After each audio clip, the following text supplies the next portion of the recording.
Hi, thanks for tuning in. It's Kristen and Andrew from Altitude Advisory. We just wanted to give you a little bit of an update on some impacts from coronavirus, what we can do for our clients and what's happening really in the world. Andrew. Yeah, so as everyone would have seen, it's been quite tumultuous over the last couple of weeks, the last week particularly.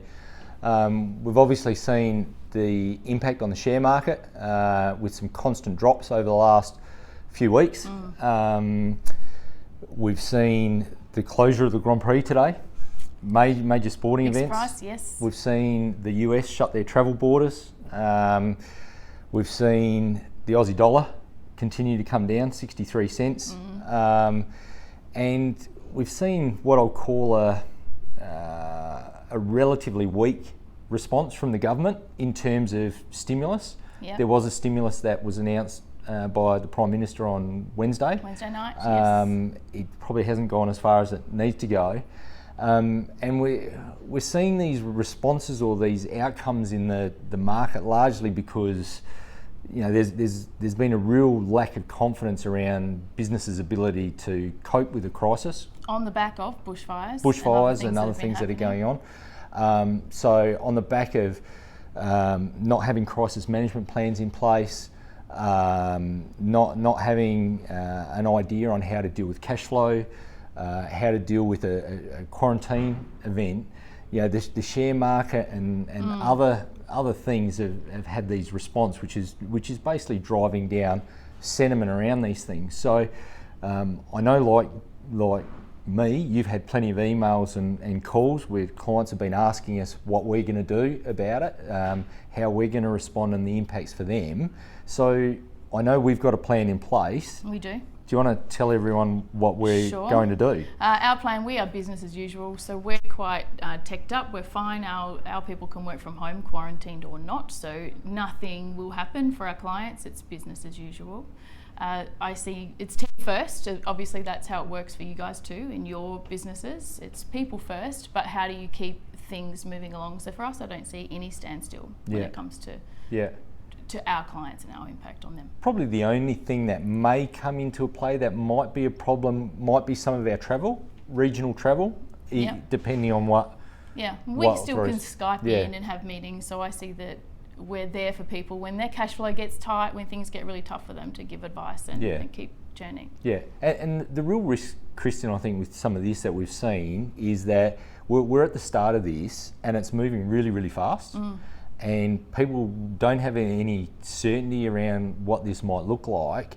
And unfortunately, the reality is some businesses may not get through this. Yeah, for sure. Some people will lose their jobs, but it'll be the ones that are best prepared, best organised, that are going to get through this. A plan. Have a plan in place. Yeah. So in light of that, what should our clients be doing to be able to deal with some of this stuff? We have to have a worst case scenario plan. We have to have a crisis plan in place for each business. We have to have management plans in place. What will happen if your people inadvertently get coronavirus and can't come to work? What happens if people don't pay your bills? What happens to your cash flow? So planning, I think, is all important. Yeah, so crisis management plan in place with that. Unfortunately, insurance won't cover most things. Yeah, read the fine print. Do go and have a look at that, for sure. Speak to your insurance broker, but the reality is that most business interruption policies won't cover this type of event. Corporate travel will be okay, but leisure travel not so much. Yeah. And workers' compensation or work cover, that'll depend on whether somebody gets coronavirus at work or whether they don't. Yeah, that's right. And remembering, of course, that the rules are that with your team, if someone knowingly puts themselves into that kind of situation and they're not unwell, they have to self-quarantine, not necessarily sick leave. Yeah. It can be annual leave, it can be leave without pay. So those things are going to be really important when cash flow for business when it comes to cash flow. So businesses should have those conversations or have a plan in place 100% as to how they deal with that with their clients in the event of a lockdown. Unlike us, where we can work from home, a lot of our clients, if they're in quarantine, they can't do stuff. That's right, it's not possible, for sure. Cool. Now, the Prime Minister's response on Wednesday, I've just said that it was relatively weak. What was the three key areas that he announced that are designed to help small businesses? So ScoMo came out with an economic response budgeting $17.6 billion into the economy, and it's mostly focused on small business and obviously some elder care. Instant asset write-off is going to be really key for you guys. It was $30,000. It's now, as of yesterday morning, gone to $150,000 for those businesses turning over up to 500 mil. 25k rebatable PAYG, which is called a 25k cash grant. That's going to be monthly for the next 4 months, up to 50% of your PAYG, so maximum of $25,000. Per business? Per business, yes.